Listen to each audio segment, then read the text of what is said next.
When someone says to you, do you smell that? They're either inviting you into something quite wonderful or, well, let me put it this way. If you walk into a bakery, right, and you say, do you smell that? And it's the sense of like fresh baked bread or hot cookies that are coming right off the plate, or maybe you're walking through a beautiful garden and the idea of, oh, do you smell like your favorite flowers. There's some way that it just kind of fills the room with the space with the aroma there. Or imagine you walk into the sophomore boys' cabin at summer camp, right? The smell of puberty, the smell of Axe body spray or taco nights. The idea of smell it's kind of a fascinating thing, right? There's something where it kind of takes you somewhere. You can smell something sometimes. And there are times where, I don't know if you have this, if I can spend seasons kind of away from home, like be on a vacation or somewhere, or even like if we're at camp or something, we're up in the mountains. But all of a sudden, when we kind of come down to this area, you can kind of smell the ocean. You know you're close. You can kind of, if you're from here, you kind of know the smell and the sense of the salt in the air. And the reason I draw your attention to this is the psalm that we're going to look at this morning is inviting you to smell something. It's inviting you to kind of use your senses to appreciate the beauty of the picture of what is being created here in the words of the poet. There's something that is, to see it and sense it, you have to kind of smell it. You have to smell this psalm as part of the challenge. And this psalm invites the traveler of God as they're ascending into the heights, as they're ascending into the presence of God, to smell how beautiful unity of God's people is. Here's the big idea we're gonna look at today is that Christian unity is beautiful to both God and the world. Christian unity is beautiful to both God and the world. There is something about unity. It is to be prized and valued, but most importantly, it's something that is worth pursuing. Unity is one of those things when we see it and we know it, we discover and we see it for how beautiful it is. Think of, for example, think of the image of rowing. And we say here at Beachpoint is if you're gonna try to find your way into Beachpoint, what we want you to think of is, don't think of coming to be a part of Beachpoint as like joining a cruise ship where you're gonna sit on the Lido deck and kind of put your feet up and kind of kick back and just take it all in. Instead, we want you to think of becoming a part of our church. Really, we want you to think of sitting in the boat, grabbing an oar and paddling together with us. And there's something that happens when you see people rowing together. There's something beautiful that happens when everyone is in perfect unity together, and it's called swing. There's a book, 2013, there was a bestseller book called Boys in the Boat. And it tells the story of the U.S. Crew team in the Olympics and how they won the Olympic gold medal that kind of shocked the world, shocked Hitler, kind of everything that was going on in the time. But the coach describes this idea of swing this way. He says there's this thing that sometimes happens in rowing that's hard to achieve and hard to define. Many crews, even winning crews, never really find it. It's called swing. It only happens when all 8 oarsmen are rowing in such perfect unison that no single action by any one is out of sync with those of the others. The rowers must rein in their fierce independence and at the same time hold true to their individual capabilities. Races are not won by clones. Good crews are good blends. Someone to lead the charge, someone to hold something in reserve, someone to fight the fight, someone to make peace. No rower is more valuable than another. All are assets to the boat, but if they are to row well together, each must adjust to the needs and capabilities of the others. The short-armed person reaching a little farther, the long-armed person pulling in just a bit. Differences turn to advantage instead of disadvantage. And only then will the boat continue to run unchecked, fluidly, and gracefully between the pulls of the oars. Only then will it feel as if the boat is a part of each of them, moving as if on its own. Only then does pain give way to exultation.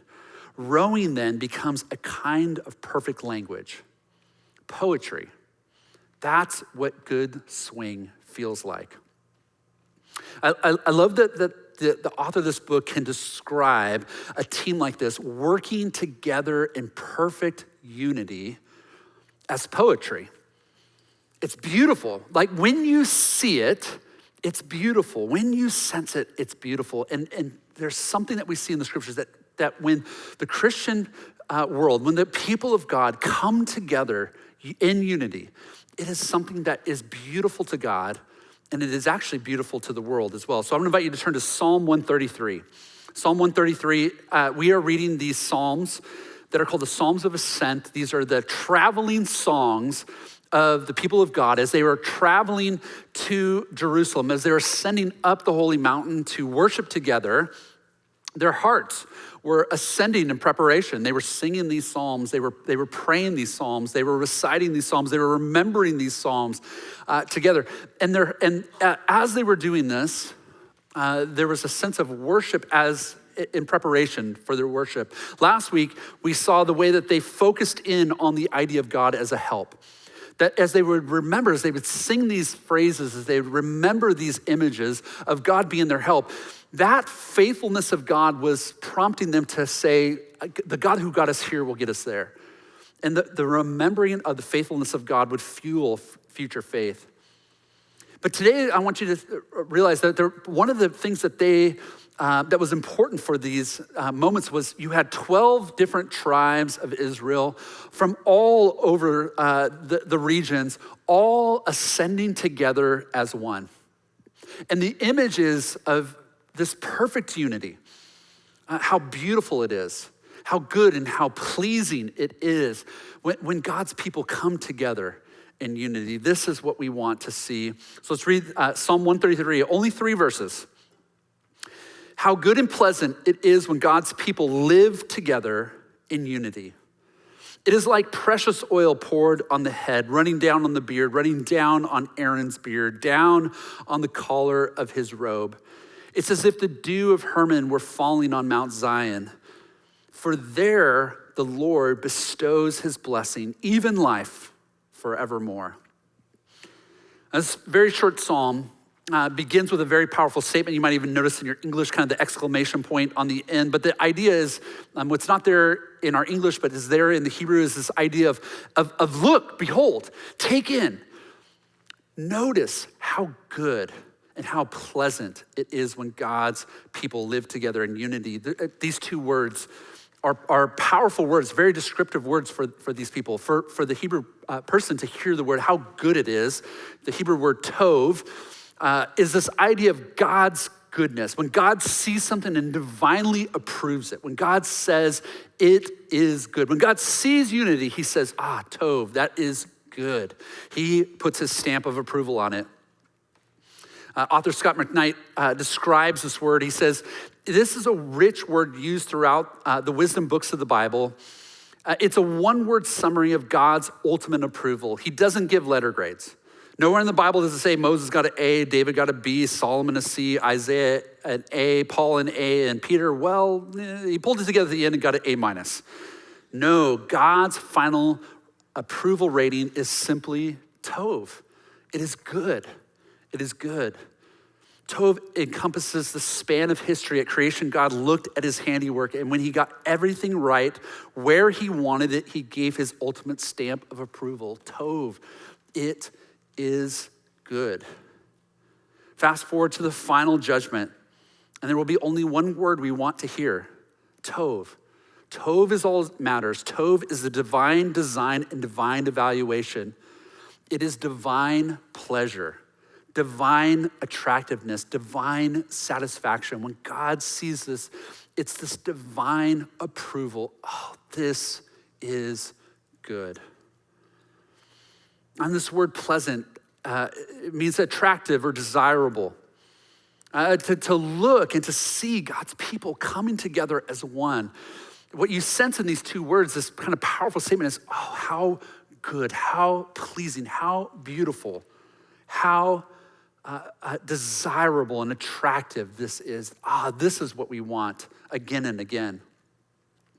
And so he uses these two illustrations. The first one, here's why we're using our nose this morning. He says the first way to think of it, he says, it's like, he has a simile, it's like oil poured down, right? This idea of the oil being poured out on the head, running down on the beard, running down Aaron's beard, down the collar of his robe.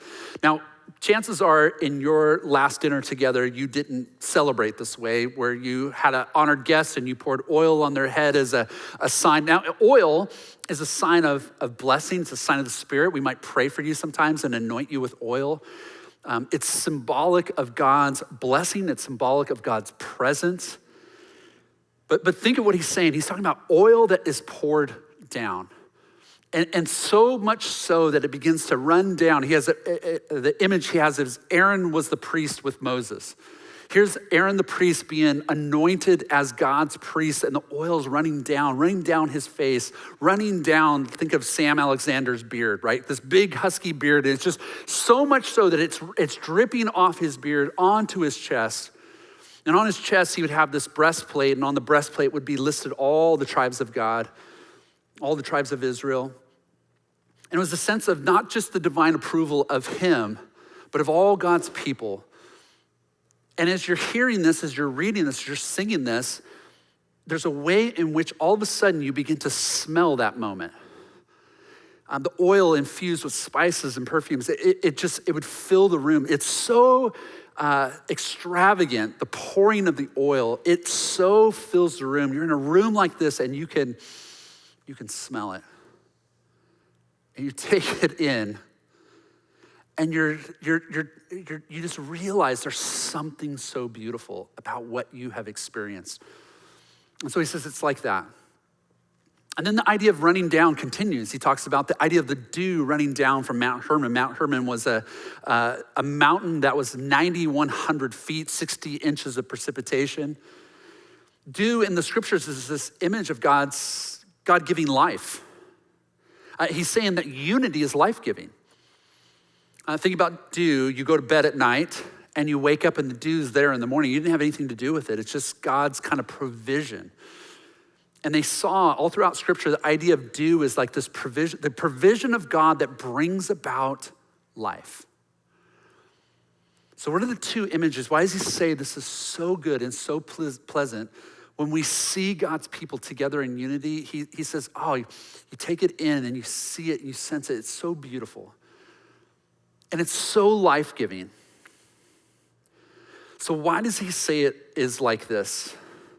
Why is unity so beautiful to God and so beautiful to the world? Let's be honest, because it's so hard to come by. It's so hard to get it. Let me give you two things to think about today. Here's the first one. Unity requires constant care and hard work. Unity requires constant care and hard work. Any of you who have been on a team, any of you who run teams, you know the hard work it takes to get everyone aligned together. The bulk of what you do to manage is to try to get everyone together on the same page. It is always breaking apart, we're always moving away. Unity is always being challenged, always moving towards decline, because, let's be honest, we have selfish tendencies. We ultimately want what's best for ourselves. But in faith, we find ourselves being transformed. So the beauty of the song we just sung is that we find ourselves at the same table together. And it's not that we did anything to be invited to it. I mean, this is the beauty of the gospel, is that we read the story of Jesus, and Jesus is constantly inviting what seems to be the wrong people to be at his table, on his team. They're sinners, they're failures, they're the people that just seem to not know what's going on. And they keep kind of being pushed aside, and we see the amazing love of God as God continues to just call people like you and me to himself. We didn't clean ourselves up, we didn't do anything right, but he calls us and he invites us to have a seat at the table with him. But the incredible thing that Jesus begins to do, though, is he begins to then help transform us. And he helps us see that there's a new way in which we are being brought together. See, there's something for us. In Jesus, we are now one. Dietrich Bonhoeffer wrote it this way. He said, our community with one another consists solely in what Christ has done to both of us. I treat you well, you treat me well, because we see what Jesus has done for each other. And we know we're in the same boat, we're in the same page. In Jesus, we are one. Justin mentioned the baptism. We together in our baptism, we become one. There's one baptism. There's one spirit that fills all of us. We are unique. We are new in him. And so as the disciples, we're learning this. Now the disciples, they walked very closely with Jesus, but they're constantly struggling to figure this out. They're constantly struggling to get this right. They're always working towards wanting positions of greatness. And Jesus is always trying to help transform them to recognize if you're gonna come with me, it's going to be different. You're going to learn by coming with me, you're going to learn how to lay down your life. You're gonna learn how to lay down your life for someone else. Because a team can do what no individual can do. If you're ever in my office, you will see I have photos of my family, and I have a photo of the USA hockey team. The 1980 USA hockey team is one of the greatest teams ever. And it's a reminder of me of what a team can accomplish. If you've seen the movie Miracle, if you haven't seen the movie Miracle, you should definitely watch it before summer ends. But a great movie about kind of the underdog. But it's really about a group of individuals becoming a team. I was in middle school when this happened. I was just old enough to know that it was something big. I remember hearing, do you believe in miracles? And thinking, oh my goodness, we just won this game. But I didn't quite understand the drama of the Cold War and the power of the Soviet Union at the time. The Soviet Union team was all professionals. And the US team was a bunch of college kids. They were all very good on their own individual teams. But the whole story of the Miracle on Ice team is that these individuals, the story is about individuals becoming a team, about laying aside their own self-interest to become a team. And of course, the greatest scene in the movie is after losing a game, an exhibition game, it's clear that these guys are not a team. And so the coach, Herb Brooks, calls a practice immediately as the game ends, and he has them skating lines. And they've already played 60 minutes, and he has them going back and forth, and it's just whistle again, again, again, until exhaustion. Then he asks them, who do you play for?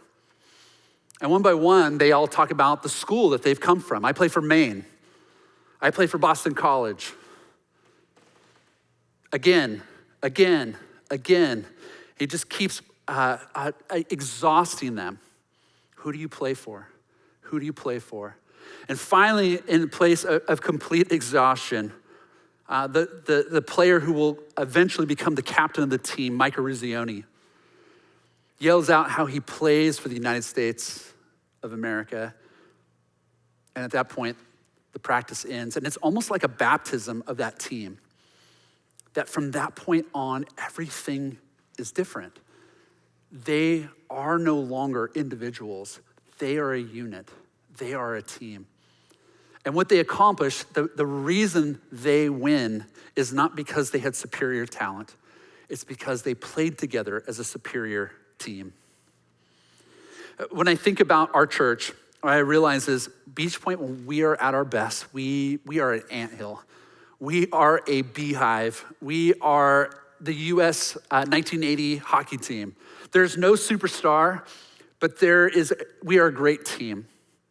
We know that we are smarter together. We know we are stronger together. So this is why when the community reaches out and says, is there any way you guys could provide 50 backpacks? I say, no problem. Because what I believe and what I know is 50 different families will each take their own little personal sacrifice of money and time, and they'll figure it out. No one person will have to carry that burden. Every month, trying to provide enough food in the food pantry for 80 families. If that was left to one person, there's no way anyone could personally do that. But What I know is this, that hundreds of people all throughout the month will all do their regular shopping, and on the way, they will pick up diapers or mac and cheese or tuna or whatever it is. And when they show up on Sunday, they'll drop it off. And little by little, this, like an ant colony, each little ant just brings in their part for the colony. And every month, it's like a miracle of us feeding again all those families. How do you disciple hundreds of kids and youth at a church like ours? I mean, we have way too many kids. We're gonna have to get rid of a bunch of you, okay? There's just too many of you in this church. How do you take care of that many? How do you develop their faith? Well, you could do what a lot of churches do and just try to have a superstar like overwhelm them with their cleverness. But we have Justin and Brandon. And so we need a team. But that goes back 50 years. They had Bill and they had Greg before that. But we have a team. And it has always been like that. Since the moment I showed up here, it was always like that. The thought was always, if we can just put a few of our students with one or two people who can disciple them, they can come alongside their biological families. They can come along. There's a spiritual family and a biological family. There's a way that together we can work. You know, we're going into the fall, and it's true. We have way too many kids on a Sunday morning in our kids ministry. Now, our high school students have been, and our middle school students have been amazing volunteering, but right now we're going to need more adults to jump in. And when I look at that, I think we can do this. Because some of you will figure out a way where you can give 6 weeks, 8 weeks, 10 weeks as part of a way of something bigger that is happening. Each of us finds something little to give. All together now, we create something that is beautiful, that is good, that is pleasing. These things, when we see it happening, we know it. It's poetry. We smell it. It's just, you take it in and you're just like, how good and pleasing it is, how beautiful it is to both God and the world. Now, this passage, I think, has in mind two families. One, you have to remember the Old Testament family is a little different than your family of maybe mom, dad, 2.4 kids, dog, and goldfish. Their families might have been up to 70 people in a caravan because you have multiple generations. You have the people that are part of their household, their business, people who lived in their homes in like servant roles and things like that.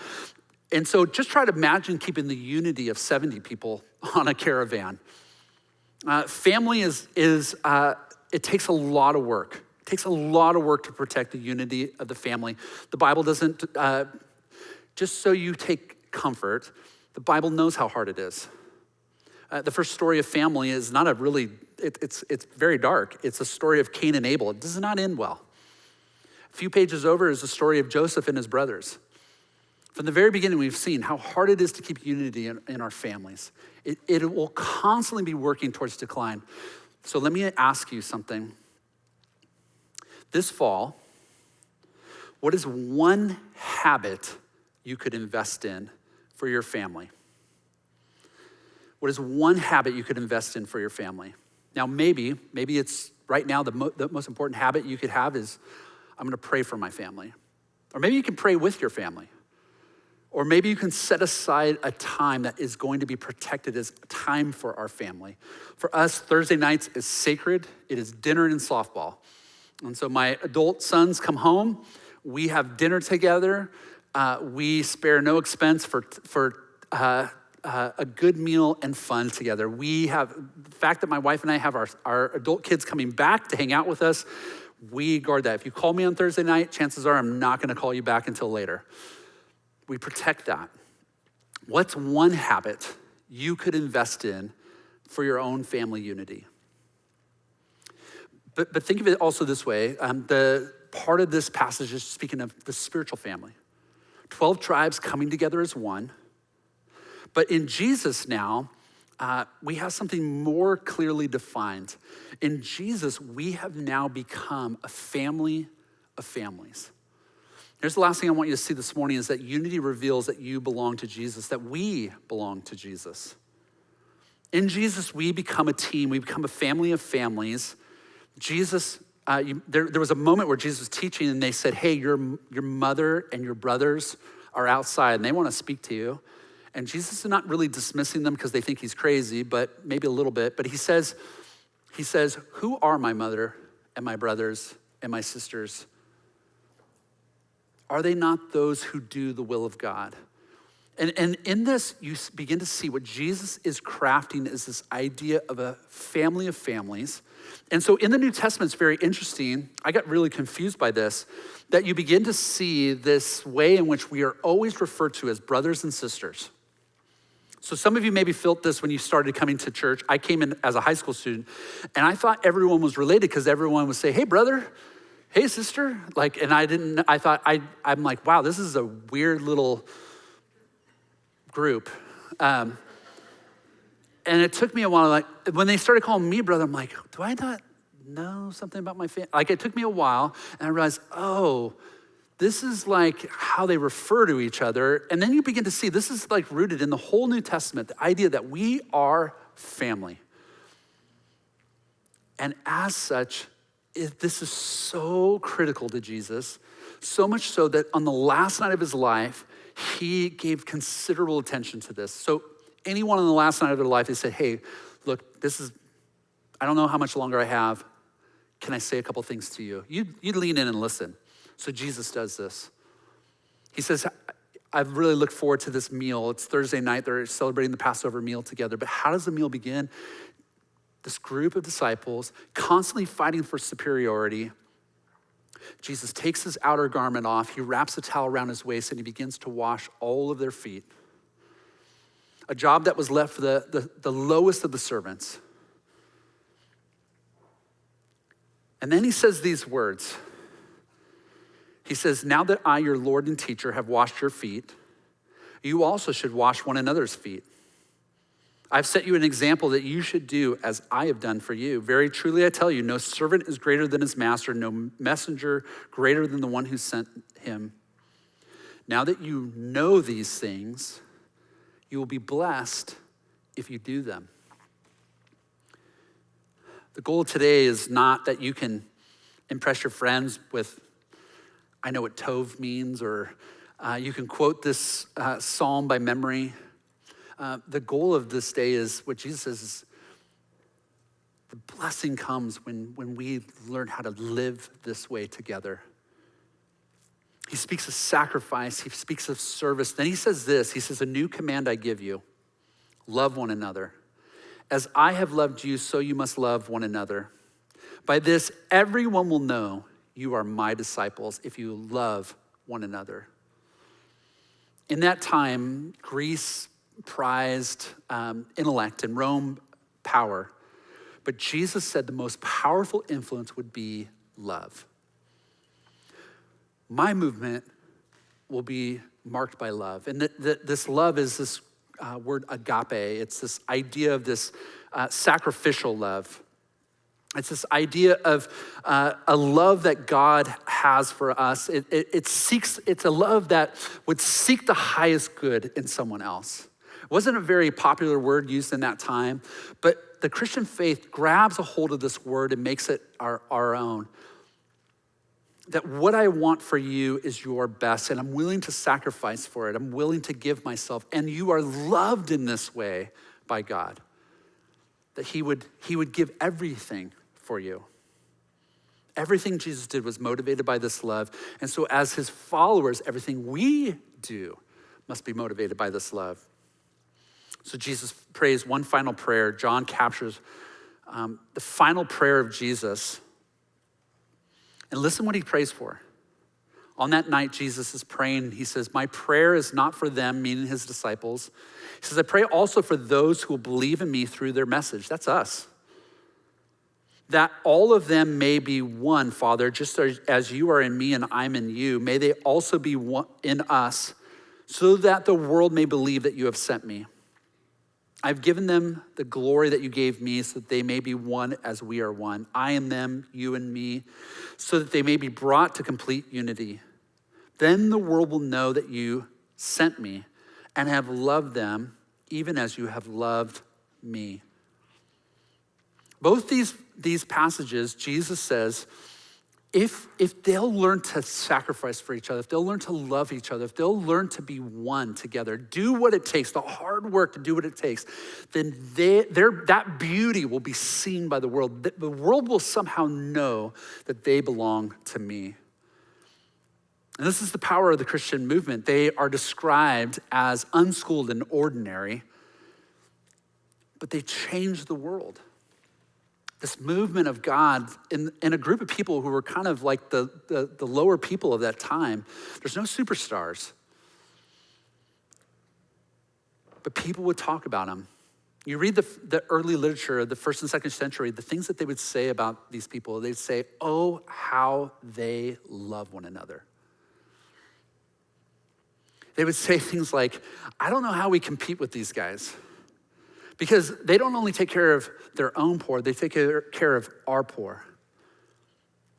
They were servant-hearted, they were sacrificial, they loved in such a way that they were always seeking the highest good for someone else.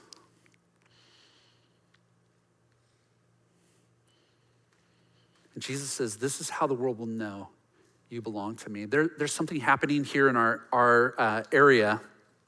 Every Thursday, Huntington Beach pastors pray together. We've been doing this for about 3 years. It could be 2 of us, it could be 12 of us, it could be more of us, 20 of us together or more. But every week for the last 3 years, we pray for each other. And we don't pray for just our own things that would happen in our own church. We pray for what's gonna happen in each other's churches. We're praying that a movement of God happens not only in our own churches, but in each other's churches.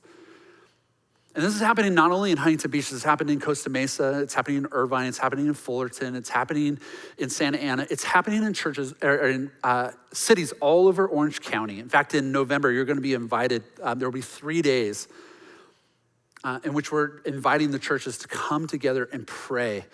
We're praying for God to bring about an awakening, a movement of his Spirit that is unlike anything we've experienced. We don't want you to be people who will read about it someday. We want you to be people who will live in it. And so you'll be invited to be a part of this. But God is doing something why? Because the churches are coming together, not trying to fight for themselves, but to fight for each other. This is why we do things like the backpacks. We're collecting 50 backpacks, but there's another church collecting 50, there's another church collecting, like what we're able to do together is exponentially beyond what any of us can do on our own.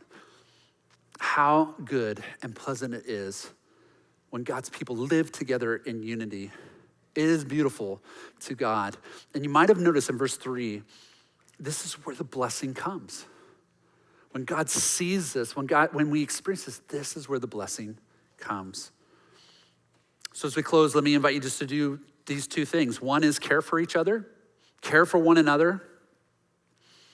Make an effort in this next season to really care for each other. 100 different times in the New Testament, 94 different Bible verses. There are 40 different what we call one another commands. Pray for one another, encourage one another, build one another up, spur one another on. There's a list of things. You'll notice that like we are called to a one another-ing life. We are always to look out for each other and to care for each other. The second thing, though, I want to encourage you is beyond caring, I want to invite you to be invested in each other. Invest in one another. Justin mentioned that our groups will be starting, life groups, and the whole part of being in a group is simply this, that we are becoming like Jesus together. And so the easiest way for you to start finding your way into a group is you can go to beachpoint.com/lifegroups or look at the Beachpoint app. We have a women's Bible study on Wednesdays. These women's groups have the same heart and mind to learn and grow together. Wednesday, they'll launch their signups for the fall. Both these groups, easy on-ramps. You can join now, and it ends in like the holidays. You can stay in the group, or you can kind of take a break from it. Easy on, easy off, but be invested in each other. Being a part of a group is saying, hey, I will help you grow, and you help me grow. It has this sense of being in it together. But let me just tease this final thing, and it's simply this. Coming in September, we'll tell you more about it on the 11th, is we're gonna do this thing called 100 Tables, where we're gonna invite you to have a meal with people in the church as often as you're able to. You might do it once, maybe you'll do it more than once. But we're encouraging you, not just with the people you know, but also to take some risks with some people you don't know. And Kimberly will help organize that for you. But the goal of these tables is to eat together, to share your life together, to pray together. Very simple. And some of you are masters of this. You have the gift of hospitality. You would love to host something in your home. You'll like, don't worry, I'll take care of it all. Others of you have mastered the art of ordering Stonefire, and you know exactly how to pull this off. There's no pressure, it's simple. You can all meet at Del Taco. We'll tell you more about it. But what we know is simply this, that we want to be very invested in each other because we know how beautiful it is when the people of God are united together. It's beautiful to God, it's beautiful to the world, how good and pleasing it is when God's people live in unity. And so let me invite you to just bow for a moment to pray. And I just want you to think of this thought. Where does unity feel broken for you? Maybe you struck a thought for you for your family. Maybe you realize there's some friendship stuff that is broken down. Maybe you're leading a team or you're on a team and you feel the tension of that. This morning, just take a moment and bring that to God. Confess where it's broken. Confess where you need help. And ask God for his help.